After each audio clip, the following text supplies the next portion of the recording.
오늘은 하나님의 택함과 이방 선교 혹은 이방 전도 그런 주제로 설교하려고 합니다.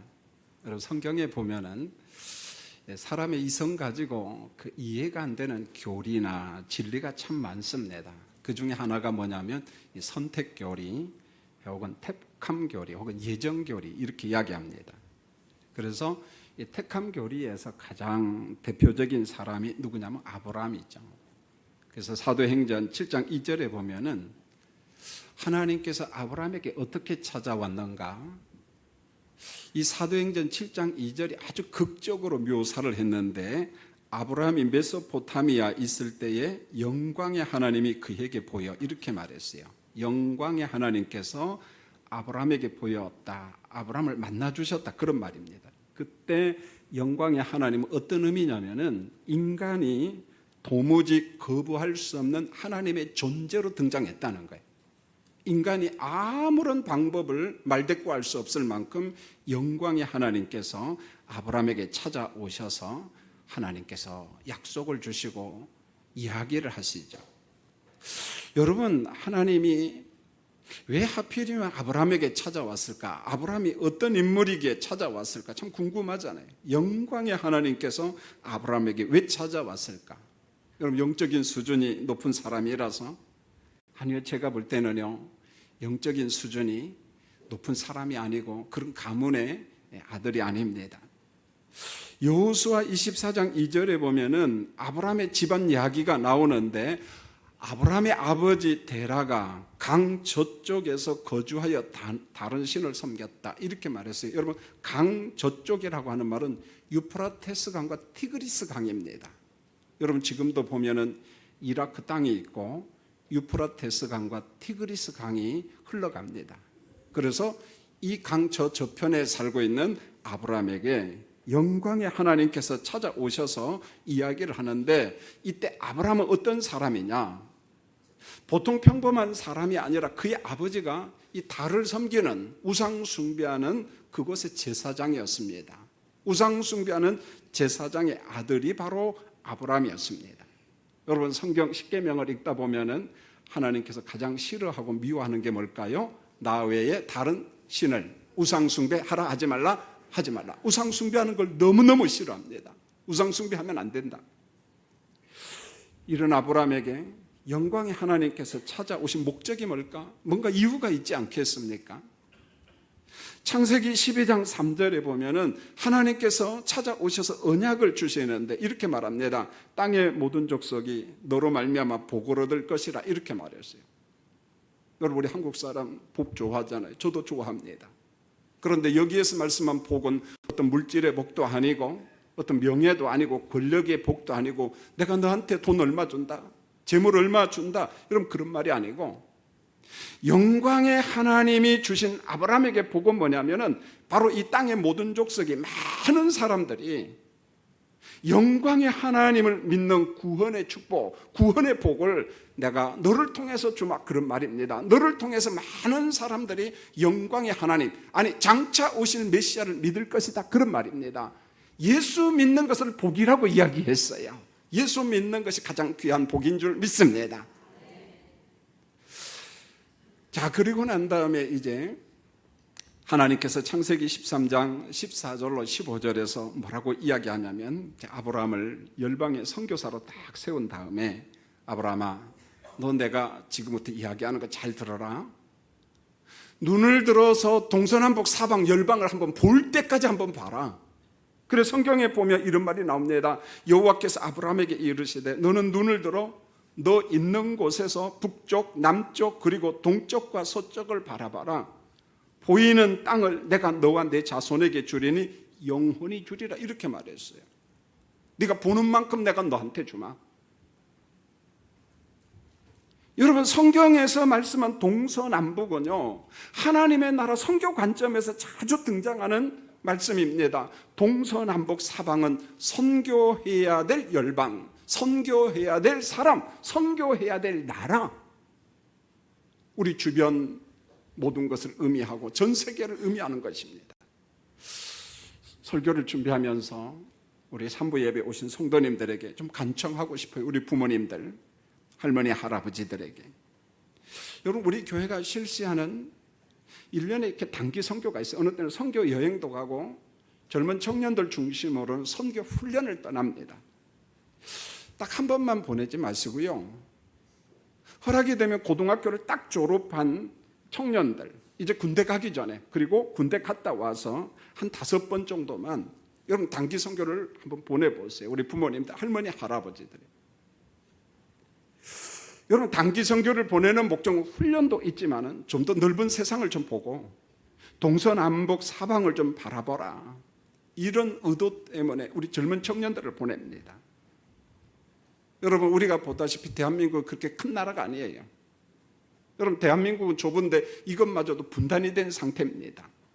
여러분, 나라가 적다 보니까 어떤 이념 문제로 분쟁이 일어나고 정치가들이 선동해가지고 사람들의 마음을 혼돈시킬 때가 참 많아요. 작은 나라 안에서 싸우는 것만 우리 어린 자녀들에게 좀 보이지 말고, 그런 그림 영상만 보지 말고 좀 넓은 세상을 좀 봤으면 좋겠어요. 여러분, 이럴 때 얼마 들어가는 돈은 전 낭비라고 보지 않아요. 특별히 우리 교회에서 단기 선교를 간다고 하면은요, 재정적으로 협조를 합니다. 왕복 항공료는 교회에서 지불합니다. 여러분, 우리가 필리핀을 가고 태국을 가고 또 캄보디아도 가고 그 밖에 세계선교위원회에서 연구해가지고 사람들을 보냅니다. 여러분, 좁은 대한민국 땅만 보지 말고 좀 더 넓은 세상, 동서남북 사방을 좀 봤으면 좋겠어요. 여기서만 일하는 것이 아니라 그곳에서 좀 일할 수 있는 넓은 세상을 보는 우리 성도들의 자녀들과 자손들이 좀 되었으면 합니다. 할렐루야. 좀 가라, 좀 바라봐라. 그럼 그 다음에 아브람과 동일한 부름과 소망을 받은 사람이 누구냐면 바울입니다. 오늘 말씀해 보니까 바울이 등장해요. 여러분, 바울이 소명을 받기 전에 그가 섬긴 종교는요, 유대교였습니다. 갈라디아서 1장 13절을 보세요. 내가 이전에 유대교에 있을 때 하나님의 교회, 주님의 교회를 심히 박해하며 멸하고, 어느 정도 열심히 주님의 교회를 박해했는가? 14절을 보세요. 여러 연갑자보다 유대교를 지나치게 믿어. 연갑자라는 말, 연배, 비슷한 연령의 사람들보다 내가 유대교를 지나치게 믿어. 뭐 했느냐? 예수쟁이를 내가 핍박했다는 거예요. 예수쟁이를 잡아다가 감옥에다가 집어넣었다. 지금 자랑하고 있는 것입니다. 자, 여러분, 여기에서 공부 하나 하겠어요. 저를 보시고요. 여러분, 어떻게 생각합니까? 유대교와 기독교는 어떤 사이일까? 유대교는 큰 집이다, 기독교는 작은 집이다. 자, 맞다고 생각한다는 사람 고개를 한번 흔들어 보십니다. 눈치 보느라고 지금 하나도 안 흔드네. 유대교는 큰 집인가? 기독교는 작은 집인가? 여러분, 그렇지 않습니다. 모세오경을 하나님의 말씀으로 믿는다는 관점에서는 좀 비슷합니다. 여러분, 모세오경이 뭐예요? 창세기, 출애굽기, 레위기, 민수기, 신명기, 심지어는 사두개파도 모세오경은 믿어요. 모세오경은 인정합니다. 그래서 이 모세오경을 하나님의 말씀으로 받는다는 관점에서는 야, 이게 유대교나 뭐 기독교나 뭐 동일한 것 아닌가, 그렇게 볼 수 있습니다. 그러나 모세오경과 특별히 모세오경에 게시된 메시아, 모세오경에 게시된 장차 오실 메시아에 대한 해석을 보면은요, 유대교와 기독교는 전혀 달라요. 전혀 다릅니다. 큰 집, 작은 집, 천만의 말씀이요. 그런 소리 하지 마세요, 여러분. 전혀 달라요. 왜 다른가? 유대교는요, 모세오경에 예고하고 하나님께서 모세를 통해서 언약을 맺은 메시아의 오심에 대해서, 예수 그리스도에 대해서, 십자가의 죽음과 부활에 대해서 인정하지 않아요. 거부합니다, 여러분. 십자가에 죽은 예수는 메시아일 수 없다는 거예요. 그런데 기독교는요, 여러분과 제가 믿는 이 하나님의 말씀 66권을 믿는 우리 개혁파 교회는요, 모세오경에 계시된 예수 그리스도가 율법에 명한 죄 싹슨 사망의 법을 충족시켰어요. 우리 모든 사람의 죄를 짊어지고 예수가 십자가에 죽었어요. 생명의 주님으로 부활했습니다. 그 예수를 믿는 종교가 바로 기독교입니다. 할렐루야. 그런 관점에서 유대교가 우리의 큰 집이다, 그런 소리 하지 마세요. 어느 교회 다녀, 석한 중앙교회 다니면 제가 망신당합니다, 여러분요. 유대교와 기독교는 별개라는 거예요. 별개라는 것입니다.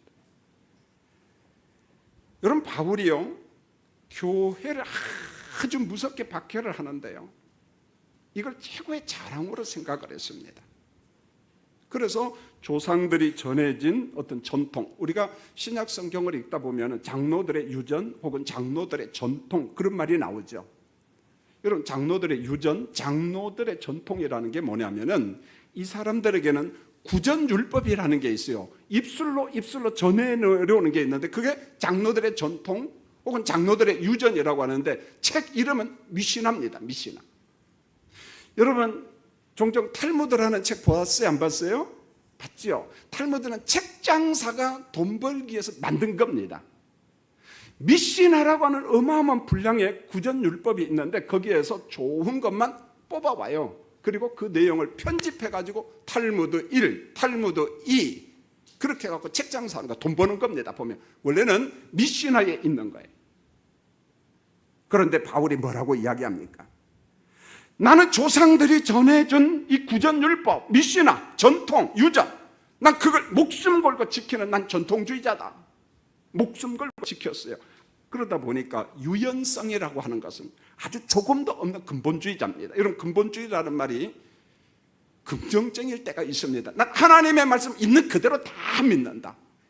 그런 관점의 근본주의는 정말 좋은 거지만은, 그런데 융통성이, 유연성이 전혀 없는 그런 면에 있어서는 위험하죠. 예수 믿는 사람들이 있는 곳이면은 국경선을 넘어가지고 잡아갖고 온 사람이 바로 여러분 바울이었습니다. 공회의 영장을 발부받아서 대제사장이 영장을 받아가지고, 여러분 심지어는 시리아 다메섹까지 가서 예수 믿는 사람 잡아왔잖아요. 여러분, 이 사람이 얼마나 무서운 사람인 줄 아세요? 스데반 집사님이 돌 맞아 죽었잖아요. 십자가에 복음을 전하다가. 그런데 스데반 집사 같은 사람은 돌 맞아 죽어 마땅하다고 그 일에 증인된 사람이 누구냐면 바울이었어요. 바울. 우리가 보통 사울이라고도 하고 또 뭐라고 이야기합니까? 바울. 사울은 히브리어입니다. 바울은 헬라어입니다. 원래 두 이름이 있었어요. 사울이 변하여 바울이 됐다, 그렇게 말해도 상관이 없어요. 그러나 엄밀하게 말하면 변한 적 없어. 그저 새로운 사람이 됐을 거야. 원래 이름이 사울, 원래 이름이 바울 있었다니까요, 여러분. 그래서 이 사람의 사명이 있다면 예수 믿는 사람, 예수쟁이를 잡아다가 감옥에다 넣고 핍박을 가하는, 이것을 인생의 최고 보람으로 여긴 사람이 누구냐? 이 사울이라고 하는 사람, 바울이라고 하는 사람이 있어요. 예수쟁이를 너무너무 싫어했다는 거예요. 미워했다는 거예요. 그런데 성도님들, 이런 바울에게 놀라운 기적이 일어났습니다. 그게 뭐냐면 그리스도의 부르심, 하나님의 선택입니다. 여러분, 바울은 자기의 부르심, 소명을 언급하면서 인간의 이성과 어떤 논리를 가지고는 도무지 계산이 안 되는, 우리가 보통 이것을 초이성적 논리라고 이야기합니다. 이성 너머의 하나님의 논리인데 초이성적 택함의 진리를 간증을 해요. 그게 뭐냐? 오늘 15절을 한번 보세요. 그러나 내 어머니의 태로부터 나를 택정하시고 그의 은혜로 나를 부르시니가. 여러분, 바울의 논리를 한번 잘 보세요. 성인이 된 나를 하나님이 선택했다, 주님이 불렀다, 그 말이 아니고 내 어머니의 태로부터 나를 택정했다, 어머니의 태에서부터 나를 택정했다는 거예요. 나를 예정했다, 나를 부르셨다, 이렇게 말합니다. 여러분, 성경을 읽다가 보면은요, 어머니 태로부터 택정함, 이런 말씀이요, 성경 요소에 나옵니다.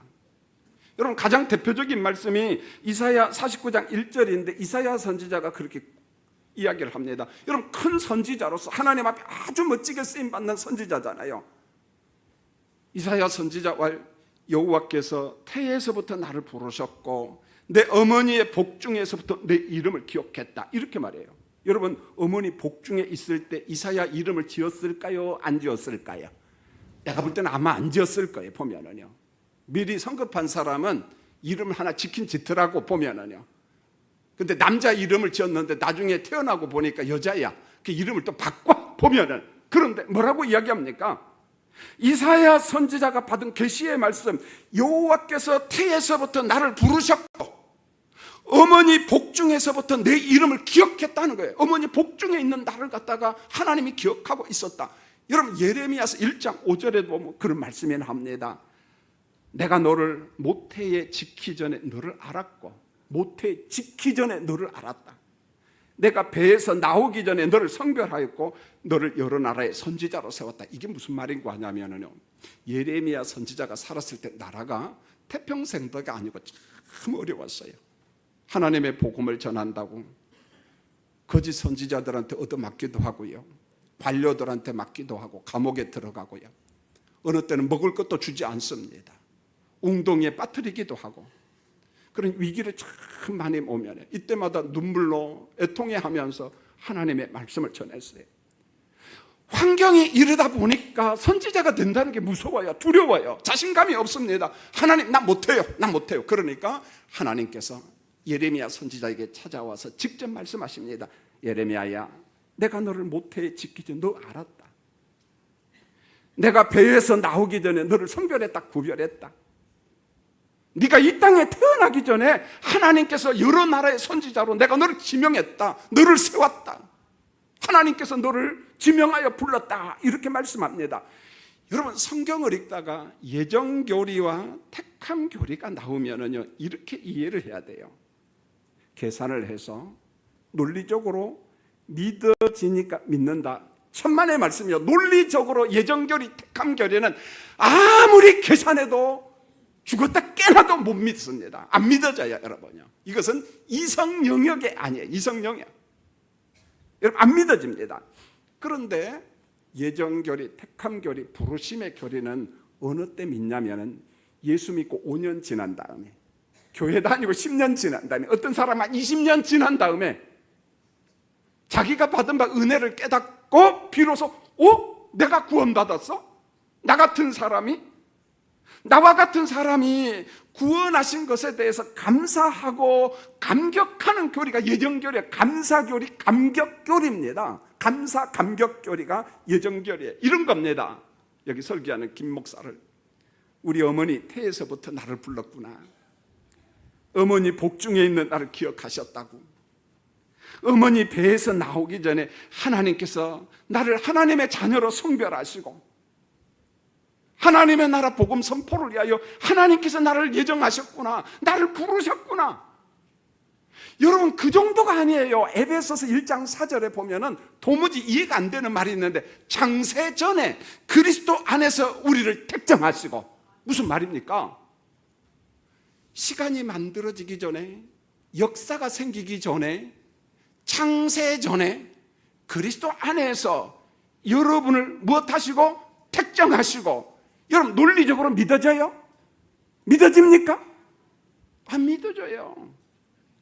여러분, 에베소서 1장 5절에 보면은, 그러면 내가 뭐가 잘나서 나를 선택했는가? 이렇게 말합니다. 그의 기쁘신 뜻대로, 하나님의 기쁘신 뜻대로 우리를 예정하사. 자, 이것을 우리 삶에 그대로 적용해봐요. 오늘 3부 예배 드리는 성도님들 개개인을 하나님께서 아셨어요. 예정했어요. 택했습니다. 그러면서 뭐라고 이야기하냐면, 내가 이만승 장로님을 기뻐하고, 내가 누구누구 장로님을 좋아해서, 내가 사랑해서, 그냥 내가 좋아서 불렀다는 거예요. 뭔 말인지 아시겠습니까? 왜 하나님 나를 불렀어요? 왜 나를 선택했어요? 나를 왜 예수 믿게 했어요? 그러니까 하나님이 뭐라고요? 그냥 내가 좋아서 그래요. 내가 좋아서 이렇게 말합니다. 이게 바로 신명기 7장에 나오는 진리입니다. 그저 여호와께서 너를 기뻐했다. 내가 너를 사랑했다. 너의 외적인 조건 내가 본 적이 없다. 네가 잘나서 천만의 말씀이요. 너의 민족이 커서 무슨 소리야. 이스라엘 민족, 열방 가운데 별 볼 일 없는 민족, 조그마한 민족. 근데 왜 선택했냐? 내가 좋아서 이렇게 말합니다. 하나님의 선택 진리예요. 선택의 원천 기원은 오직 한 분 하나님입니다. 하나님이 여러분을 좋아서, 하나님이 여러분을 보고 기뻐서, 하나님께서 여러분을 좋아해서 사랑해서 내가 너를 선택했다 이렇게 말하고 있는 것입니다. 그러므로 선택과 구원, 천국 백성 되면 인간의 자랑이 있어요? 없어요? 없어요. 인간의 공로가 있어요? 없습니다. 왜요? 내가 선행을 하기 전에, 내가 공로가 있기 전에 나를 선택했다는 거예요. 내가 태어나기도 전에 나를 선택했다. 이게 어떻게 이상으로 믿어집니까? 어떻게 믿어집니까? 그래서 성경은 말합니다. 선택 그 자체가 하나님의 은혜다. 하나님이 우리에게 수여하신 선물이다. 이렇게 말합니다. 에베소서 2장 5절에서 말합니다. 너희는 은혜로 구원을 받은 것이라. 너희는 하나님의 전적인 은혜로 구원을 받은 것이라. 할렐루야. 그래서 예정교리, 선택교리는요, 처음에 예배당에 오면 뭐가 뭔지 몰라요. 새가족 때 뭐가 뭔지 모릅니다. 그런데 세례 받았습니다. 그때도 중생 거듭남 잘 모르겠어요.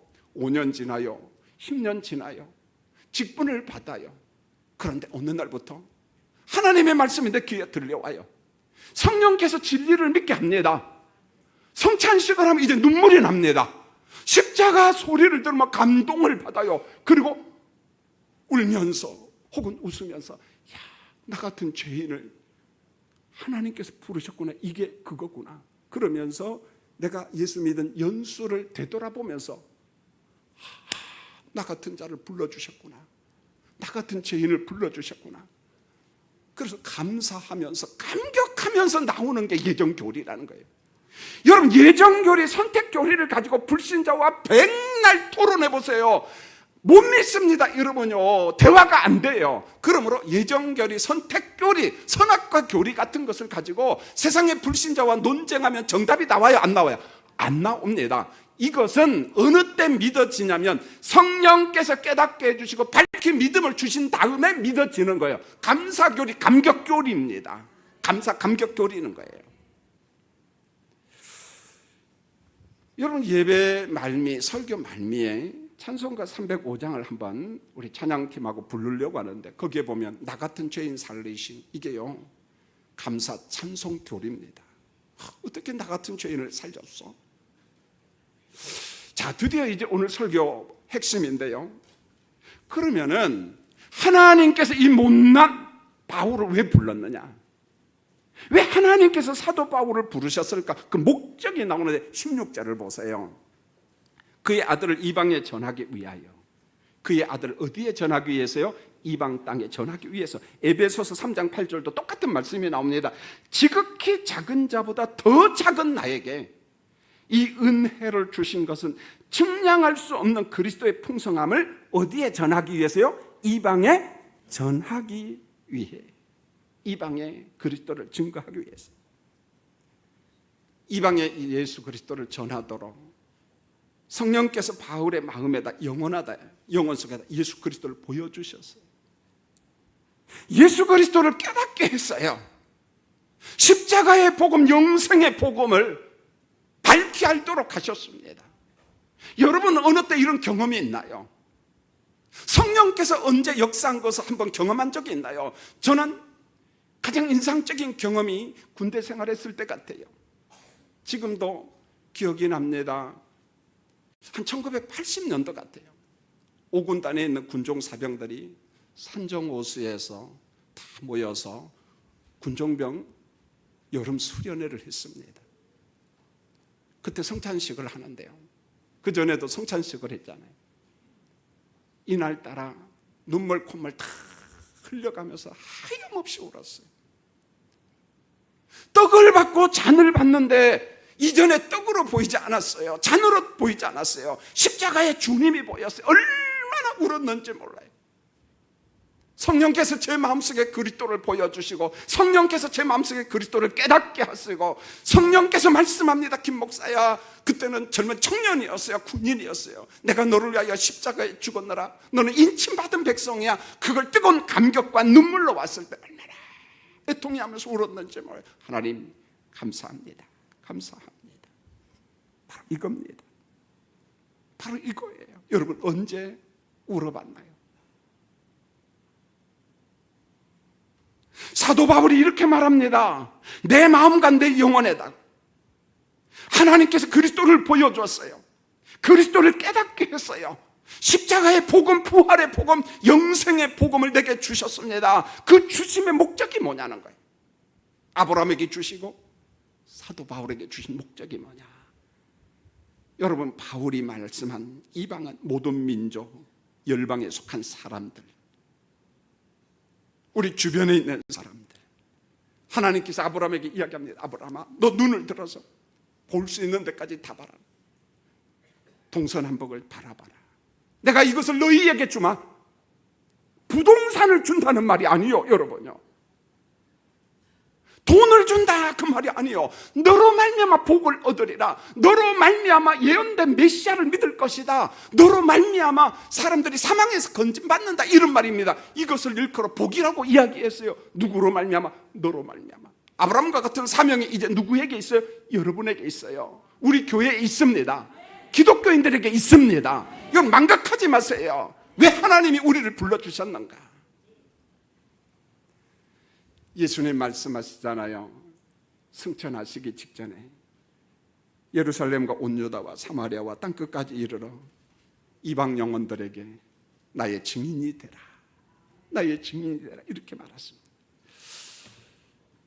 여러분, 제가 얼마 전에 이 동성애 이스라고 하는 책을 읽고 여름 행사를 앞두고 우리 교육자들에게 꼭 읽고 학생들에게 좀 가르치면 좋겠다.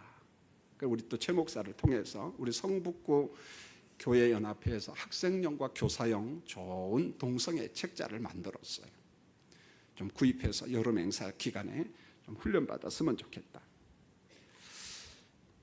이 책을 보면서 제가 신문 기자들을 좀 새로운 각도로 보는데요. 이게 메이저급이나 큰 신문 기자들은 참 똑똑한 것 같아요. 글도 논리적으로 쓰고 정보 자료 수집도 오히려 학자를 능가하는 것 같아요. 기자라서 그런가 보다, 이런 생각이 좀 들어요.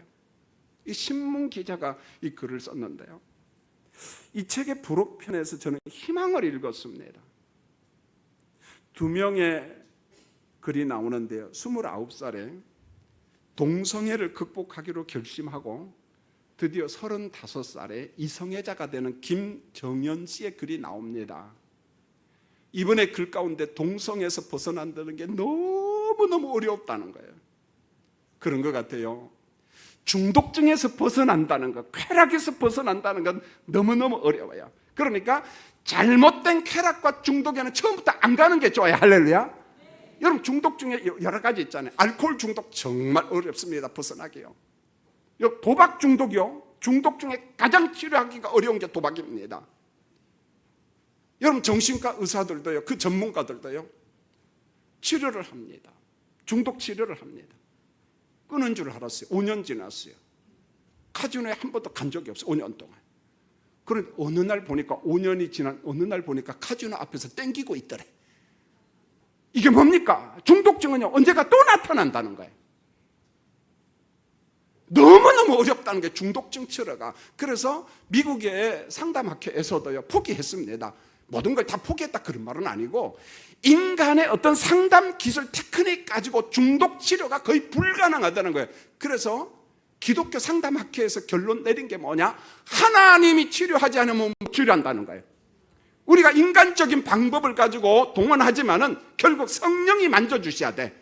불같은 성령이 그의 중독을 치료할 때 그의 의지가 돌아와요, 여러분요. 안 된다는 게 의지 가지고 잘 안 된다는 거예요.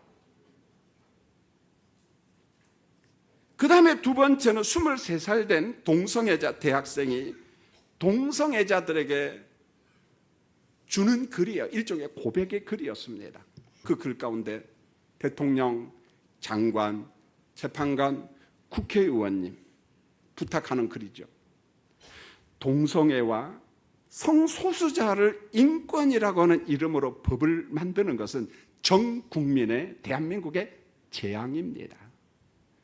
여러분, 예수 믿는 김 목사가 이야기한 게 아니고 동성애자들이 하는 말이에요, 여러분요.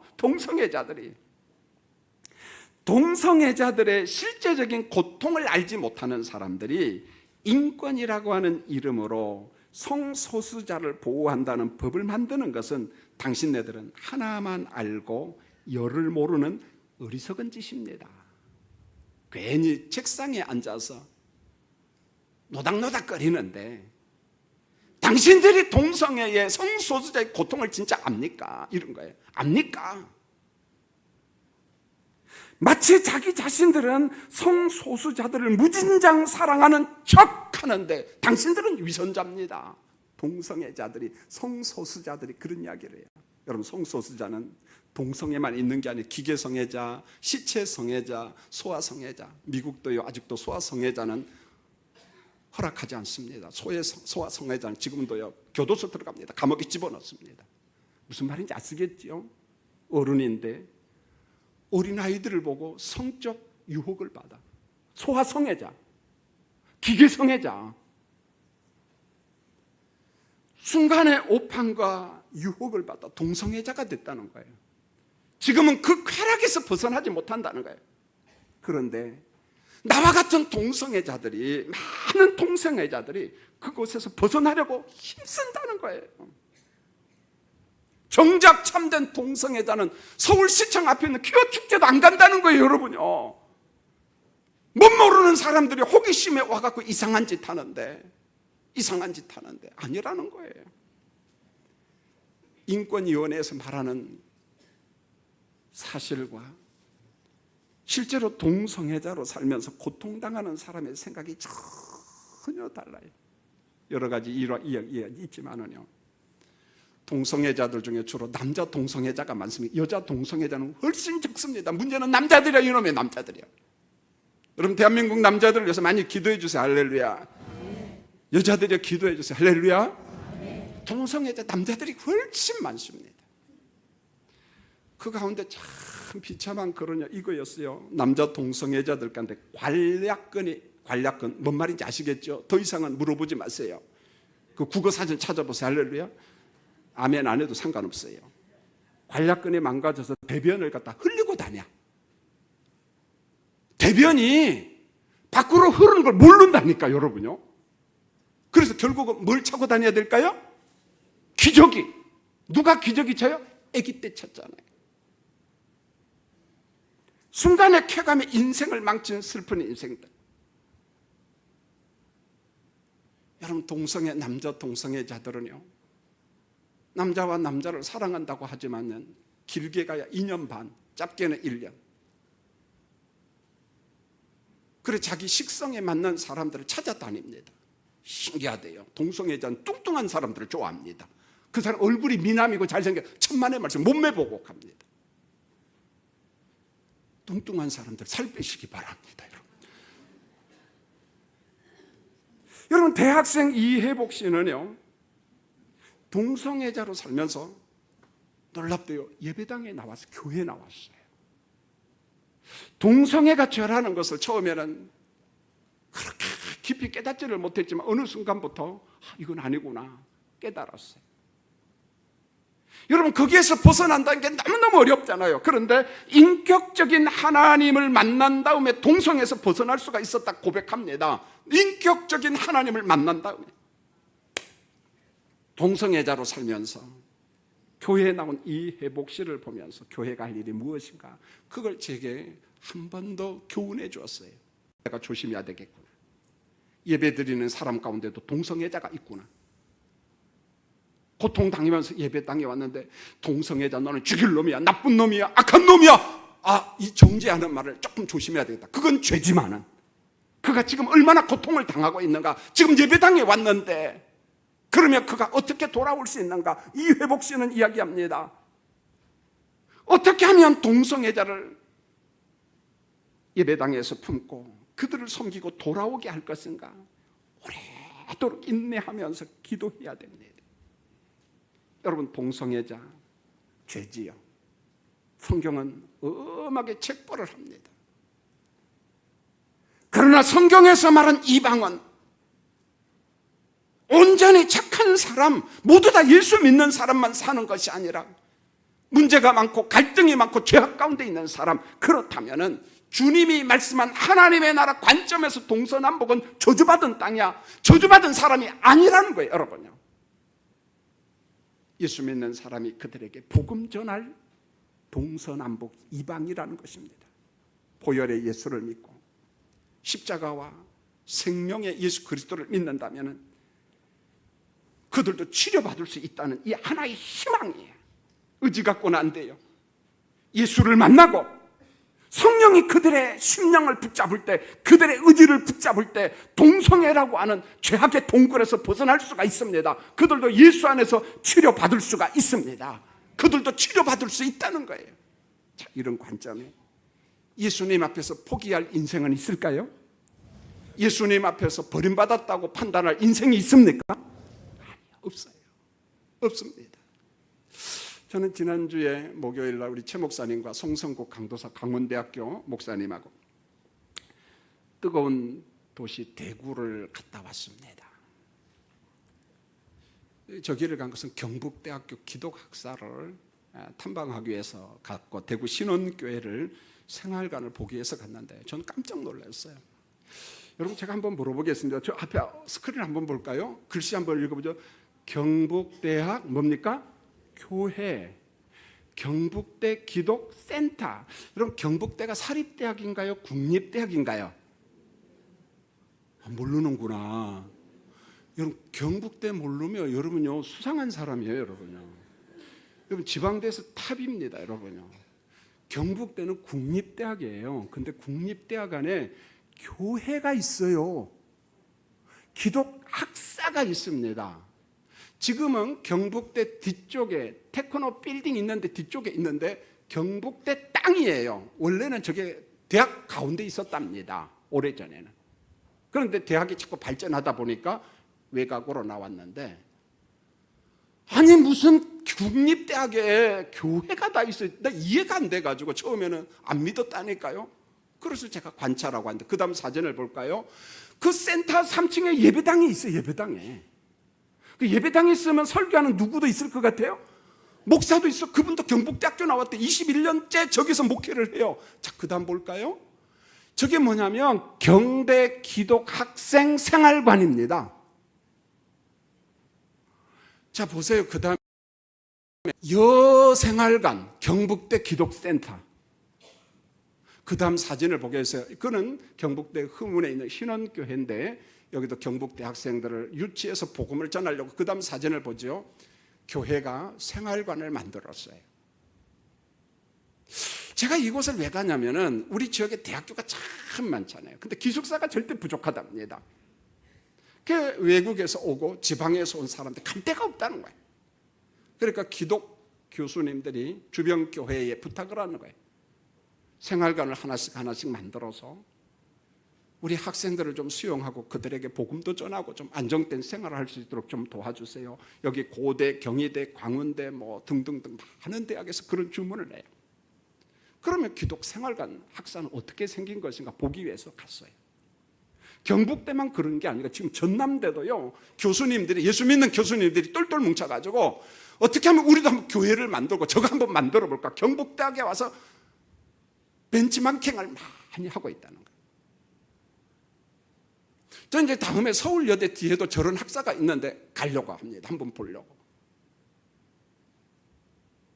그런데 여기에서 목회하시는 21년째 경북대학교에서 목회하시는 그 이 목사님이 이런저런 이야기들 지금도 학사에 50명 정도 학생이 있다는 거예요. 먹고 자고. 뭐가 다릅니까? 이 기독학사하고. 딱 한 가지를 이야기했는데 그게 맞아. 대부분의 교회 청년부나 예수 믿는 사람들 예배당에서 형제님 자매님 하면서 자기들끼리 좋아한다는 거예요. 근데 우리는 그게 아니라는 거예요. 아침 6시가 되면 기독학사 학생들이요 예배당에 와가지고 큐티를 다 해요. 속으로 큐티 기도를 합니다. 그리고 대학교 가서 공부를 하는 거예요. 우리의 목표가 뭔 줄 아세요? 우리는 학과 속에 들어가는 선교사로 그리스도의 빛으로 들어간다는 거예요. 평범한 학생처럼 보이지 모르지만 여기 기독학사에서 먹고 자는 학생들은 내가 공부하는 학과 속에 가서 그리스도의 빛이 되고 소금이 되는 거예요. 학과 사물이 지저분하다 그러면은 학과 교실이 지저분하면 너희가 가서 청소를 하라. 처음에는 이상하게 보일 거예요. 그러나 1년 지나 2년 지나 3년 4년 지나 보면 야 예수 믿는 사람은 다르구나. 예수 믿는 사람은 다르구나. 이게 우리의 목표라는 거예요. 여러분, 예배당 안에서만 성도, 예배당 안에서만 형제 자매가 아니라 학교에 들어가서, 학과 속에 들어가서, 사무실 속에 들어가서, 동네 속에 들어가서, 동창회 속에 들어가서 뭔가 좀 다르게 살자는 거예요. 뭔가 좀 구별되게 살자는 거예요.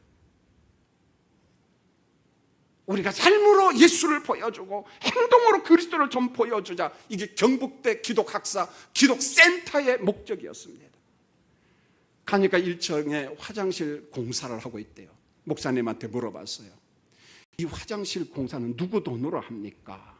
그러니까 목사님 왈, 경북대학교 돈으로 합니다 그래요. 야, 갈수록 야, 이 학교가 축복을 받겠구나. 국립대학이지만 지금은요, 불교도 시샘을 한답니다. 그래서 자기들도 만들려고 하는데 못 따라온다는 거예요. 못 따라온다. 그런데 그 기독학사에서 공부하고 먹고 자랐던 사람이 장차관이 많이 나오고 대한민국을 이끌어가는 지도자가 많이 나오고 그 학교, 그 학사 출신이 무진장하게 많다는 거예요. 참 부러웠어요. 사랑하는 성도님들, 우리가 해야 될 일이 있습니다. 이방 속에 들어가, 여러분 직장 속에 들어가, 여러분 친구들 속에 들어가 예수의 향기를 바라고 예수의 빛을 바라는 우리 교인들이 되기를 원합니다. 그런데 여기 앉아서 노닥노닥거리고 우리끼리만 좋아하고 그게 아니라는 거예요. 언제나 그리스도의 빛을 바라는 우리 사랑하는 성도들이 되었으면 합니다. 시간이 좀 갔지만 우리 찬양팀과 더불어 305장 나 같은 죄인 살리심, 우리 한번 찬송하도록 하죠. 찬송가 305장. 여러분 앉아 있으니까 좀 그렇죠. 건강한 사람 한번 다 일어나서 우리 나 같은 죄인 살리신 우리 한번 찬송하겠습니다. 몸이 아프신 분은 앉아 계셔도 괜찮습니다.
찬양하겠습니다. 큰 소리로.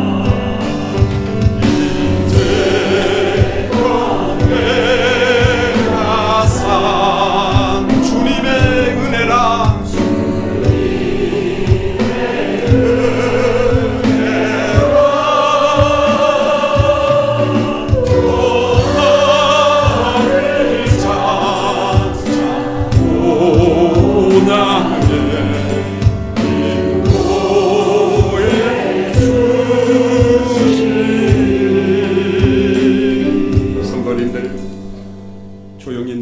주시기 바랍니다.